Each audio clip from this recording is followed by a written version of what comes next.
اپنے نئے نئے قانون تھے نا جس میں کوئی ایکویلٹی نہیں تھی، اس کو انہوں نے اسلام نے ختم کر دیا۔ اس بارے میں امام ابو حنیفہ رحمۃ اللہ علیہ کا قول یہی ہے کہ تمام مسلمان آپس میں برابر ہیں،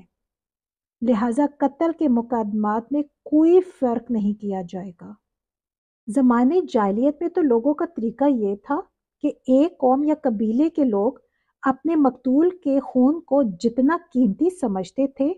اتنی ہی قیمت کا خون اس خاندان، اس قبیلے یا اس قوم سے وہ لینا چاہتے تھے جس کے آدمی نے اسے مارا ہوتا تھا۔ محض مقتول کے بدلے میں قاتل کی جان لے لینے سے ان کا کبھی بھی دل ٹھنڈا نہیں ہوتا تھا۔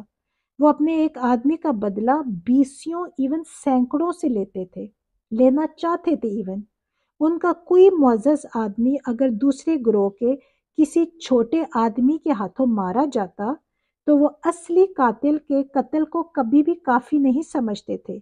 بلکہ ان کی وش ہوتی تھی، ان کی کوشش ہوتی تھی کہ قاتل کے قبیلے کا بھی کوئی ویسا ہی معزز آدمی مارا جائے یا اس کے کئی آدمی ان کے مقتول پر سے صدقے کیے جائیں،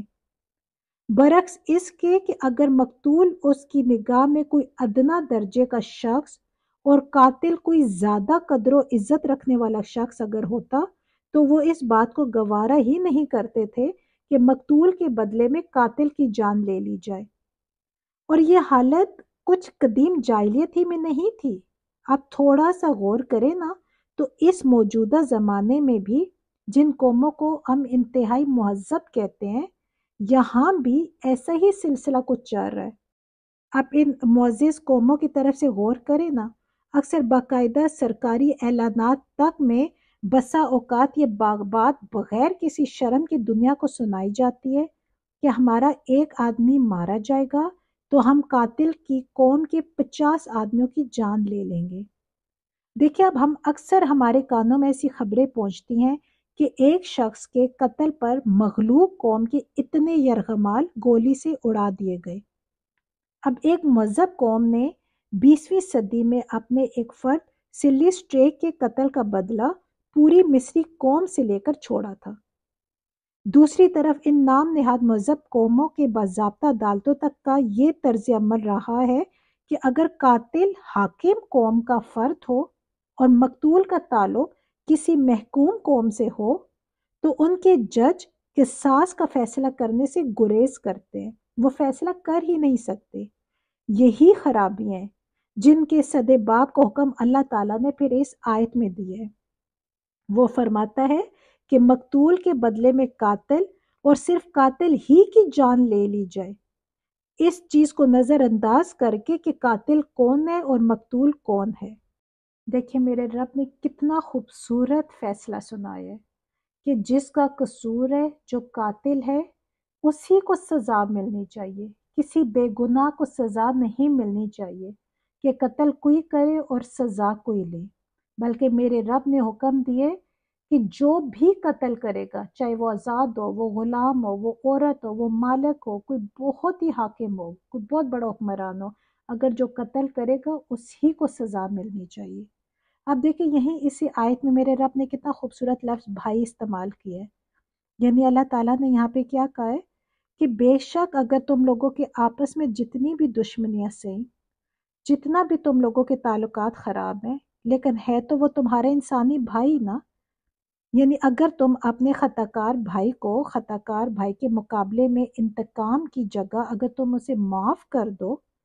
تو یہ تمہاری انسانیت کے زیادہ شایان شان ہے، یعنی تمہاری زیادہ شان بڑھ جائے گی۔ اللہ کیونکہ معاف کرنا پسند فرماتا ہے۔ اس آیت سے یہ بھی دیکھیں ہمیں معلوم ہوتا ہے کہ اسلامی قانون تعزیرات میں قتل تک کا معاملہ قابل راضی نامہ ہے، یعنی مقتول کے وارثوں کو یہ حق پہنچتا ہے کہ وہ قاتل کو معاف کر دیں۔ تو اس صورت میں اگر وہ معاف کر دیں تو عدالت کے لیے قطعاً جائز نہیں کہ وہ قاتل کی جان ہی لینے پر اصرار کرے، البتہ جیسا کہ بعد کی آیت میں ارشاد ہوا کہ مانی کی صورت میں قاتل کو خون خواہ ضرور خون بہا ادا کرنا چاہیے، اسے ادا کرنا ہوگا ایون خون بہا۔ اور اللہ تعالیٰ کو حکم ہے کہ اگر کوئی خون بہا طے ہو جائے تو بہت نفاست اور خوبصورتی کے ساتھ یہ لین دین کا عمل کریں، اور اگر ایسے ہی مقتول کے اگر وارثین ایسے ہی معاف کر دیں تو یہ ان کی مرضی۔ اب دیکھیں یہ اللہ تعالیٰ کی طرف سے ایک تخفیف اور رحمت ہے نا، اس کا رحمت ہونا بہت واضح ہے۔ اگر یہ شکل نہ ہو تو دیکھیں پہ قتل قتل پہ قتل ہوتے رہے، لیکن اگر قاتل کو لا کر مقتول کے ورثہ کے سامنے کھڑا کر دیا جائے کہ اب یہ تمہارے ہاتھ میں ہے اس کی جان، تم چاہو تو اس کو قتل کر دو، اور اگر تم احسان کرنا چاہتے ہو تو اس کی جان بخش دو، چاہو تو تمہیں اختیار حاصل ہے جو بھی، چاہو تو ویسی بخش دو، چاہو تو خون بہا لے لو۔ اب اس سے یہ ہوتا ہے کہ دشمنیاں کا جو دائرہ ہوتا ہے وہ سمٹ جاتا ہے، وہ بڑھتا نہیں ہے۔ اس میں اللہ تعالیٰ کی طرف سے بہت بڑی رحمت ہے۔ اسلامی معاشرے میں قاتل کی گرفتاری اور قصاص کی تنفیذ حکومت کی ذمہ داری ہوتی ہے، لیکن اس میں مدعی ریاست نہیں ہوتی۔ آج کل ہمارے نظام میں غلطی یہی ہے کہ ریاست ہی مدعی بن جاتی ہے، حالانکہ مدعی تو مقتول کے ورثاء ہوتے ہیں۔ اسلامی نظام میں کسی بھی صدر یا وزیر اعظم کو اختیار نہیں ہوتا کہ کسی بھی قاتل کو معاف کر دے۔ قاتل کو معاف کرنے کے اختیار صرف اور صرف میرے رب نے مقتول کے ورثاء کو دیا ہے۔ پھر اللہ تعالیٰ نے کہا ہے کہ اس کے بعد جو حد سے تجاوز کرے تو اس کے لیے دردناک عذاب ہے۔ اب یہاں اس کا کیا مطلب ہے؟ یعنی اگر مقتول کا وارث خون بہا وصول کر لینے کے بعد بھی انتقام لینے کی اگر کوشش کرے تو یہ ناجائز ہے، یا قاتل خون بہا ادا کرنے میں ٹال مٹول کرے اور مقتول کے وارث نے جو احسان اس کے ساتھ کیا اس کا بدلہ احسان فرموشی سے دے دے، تو اللہ تعالیٰ نے ایسوں کے لیے دردناک عذاب کی بھی بتا دیا کہ ایسے لوگوں کے لیے دردناک عذاب ہے۔ اب آیت نمبر 179 میں اللہ تعالیٰ کہہ رہا ہے، اور تمہارے لیے قصاص میں زندگی ہے اے عقل والو، تاکہ تم سب بچ جاؤ۔ اب دیکھیں یہ ایک آیت ایک اور جاہلیت کی تردید ہے جو پہلے بھی بہت سے لوگوں کے دماغوں میں تھی، ایون آج بھی بہت سے دماغوں میں یہ بات بکثرت پائی جاتی ہے کہ بہت سے لوگ انتقام کی طرف ایکسٹریم لیول ہو کے سوچتے ہیں، اور بہت سے لوگ ایسے ہوتے ہیں جو معاف کرنے والے کی طرف ایکسٹریم لیول ان کا ہوتا ہے۔ اب دیکھیں آپ اندازہ لگائیں نا، بہت سی اسپیشلی ایسے لوگ جو معاف کرنے والوں کی طرف جن کا رخ زیادہ ہے، وہ سزائے موت کے خلاف وہ انہوں نے بہت تبلیغ کی ہے، ایون وہ اس چیز کو بہت برا سمجھتے ہیں۔ تو قرآن پاک ایسے ہی اہل عقل کو مخاطب کر کے قرآن پاک انہیں تنبیہ کر رہے کہ یہ جو قصاص ہے یہ بیسیکلی سوسائٹی کی زندگی ہے۔ اب دیکھیں جو انسان سوسائٹی یا کوئی بھی سوسائٹی ہو، کوئی انسان ہو جو انسان کی جان کا احترام نہ کرے، اور اس انسان یا اس سوسائٹی کو اگر آپ قابل احترام سمجھیں گے تو کیا ہوگا؟ آپ یہ سمجھیں گے کہ آپ اسے قاتل کی جان بچا کر بہت سے بے گناہ انسانوں کی جانوں کو آپ خطرے میں ڈال رہے ہیں۔ آپ یہ سمجھیں کہ آپ اپنے آستین میں سام پار رہے ہیں۔ یہ کوئی چھوٹی بات نہیں ہے۔ اگر ایک قصاص کیا جائے، ایک قتل کے بدلے اگر اس قاتل کو سزا دے دی جائے تو آئندہ کم سے کم کوئی بندہ بھی کسی کو قتل کرتے وقت 10 دفعہ سوچے گا، لیکن اگر قتل کے بدلے اگر ہر دفعہ معاف کر دیا جائے تو پھر قتل عام ہو جائے گا، کہ انہیں معلوم ہوگا کہ انہیں سزائے موت ہی نہیں ہونی، انہیں کیا ہوگا، کچھ تھوڑی سی سزا ہوگی پھر انہیں معاف کر دیا جائے گا۔ اسی لیے تو آج ہم اپنے ارد گرد دیکھیں نا، کتنا قتل عام ہو رہا ہے، کتنی تباہیاں ہو رہی ہیں، کسی انسان کی جان محفوظ نہیں ہے۔ کبھی مسجدوں میں، کبھی مسجدوں کے باہر، کبھی کوئی نہ کوئی بہانے بنا کر، کوئی ایون اپنے خاندانی جھگڑوں کی وجہ سے، کوئی وراثت کی وجہ سے، کوئی بھی بہانہ بن جائے، کوئی خاندانی دشمنیوں کو لے کے خاندانوں کے خاندان اجاڑ دیتا ہے۔ یہ صرف اسی لیے نا کہ وہ قتل کا بدلہ قتل نہیں ہے۔ اگر تو معاف کر دیا جائے وہ ایک الگ بات ہے، وہ بھی سچویشن پہ آپ ڈپینڈ کرتے ہیں کہ اس ٹائم کی سچویشن کیا ہے، لیکن اگر ایسی ہر قاتل کو معاف کر دیا جاتا رہے صرف اسی لیے کہ نہیں اس کو سزائے موت نہیں ہونی چاہیے یا معافی پسند کی گئی ہے، تو پھر آپ اندازے لگائیں کیا حالات ہوں گے۔ میرے رب نے کتنا خوبصورت فیصلہ کر کے بتایا ہے۔ اگر انسان اللہ کے حکم کے مطابق سارے اس قانون پر عمل کرے نا تو کبھی تباہی نہ ہو۔ دیکھیے معاشرتی زندگی میں درگزر اگرچہ بہت اچھی قدر ہے، اور ایون اسلام اس کی تعلیم بھی دیتے ہیں۔ سورہ تغابن میں ہے نا کہ اگر تم معاف کر دیا کرو اور چشم پوشی سے کام لو اور بخش دیا کرو تو بے شک اللہ بھی بخشنے والا رحم والا ہے۔ لیکن قتل کے مقدمات میں کبھی بھی سہل انگاری اور چشم پوشی سے کام نہیں لینا چاہیے، بلکہ شدت سے اس کی پیروی کرنی چاہیے تاکہ اس سے آگے قتل کا سلسلہ بند ہو جائے۔ اب آیت میں اللہ تعالیٰ نے آخر میں کیا فرمایا ہے؟ لعلکم تتقون، تاکہ تم بچ سکو۔ یعنی جب تم اللہ نے جو حدود ہمارے لیے مقرر کر دی ہیں، اگر ہم ان کی حدود کی خلاف ورزی نہیں کریں گے تو اسی میں ہم سب کی بچت ہوگی۔ اب 180 میں ہے، فرض کر دیا گیا ہے تم پر کہ جب آ جائے تم میں سے کسی کو موت، اگر چھوڑے مال وصیت کرنا والدین کے لیے اور قریبی رشتہ داروں کے لیے معروف طریقے سے، یہ حق ہے پرہیزگاروں پر۔ اب دیکھیں اس وقت تک قانون وراثت نازل نہیں ہوا تھا، اس زمن میں یہ ابتدائی قدم اٹھایا گیا ہے۔ دور جاہلیت میں وراثت کی تقسیم کچھ اس طرح ہوتی تھی جیسے آج کل آپ ہندوؤں میں دیکھیں نا، ہندوؤں میں بھی اسی طرح ہوتی ہے کہ مرنے والی کی ساری جائیداد کا مالک بڑا بیٹا بن جاتا ہے، اس کی بیوی، بیٹیاں، ایون ان کے دوسرے جو بیٹے ہوتے ہیں وہ بھی وراثت سے بالکل محروم ہوتے ہیں۔ چنانچہ یہاں وراثت کے بارے میں پہلا حکم دیا گیا کہ مرنے والا والدین اور اپنے رشتہ داروں کے بارے میں وصیت کر جائے تاکہ ان کے حقوق کا تحفظ ہو سکے۔ پھر جب سورہ نساء میں پورا قانون وراثت آ گیا تو اب یہ آیت منسوخ شمار ہوتی ہے،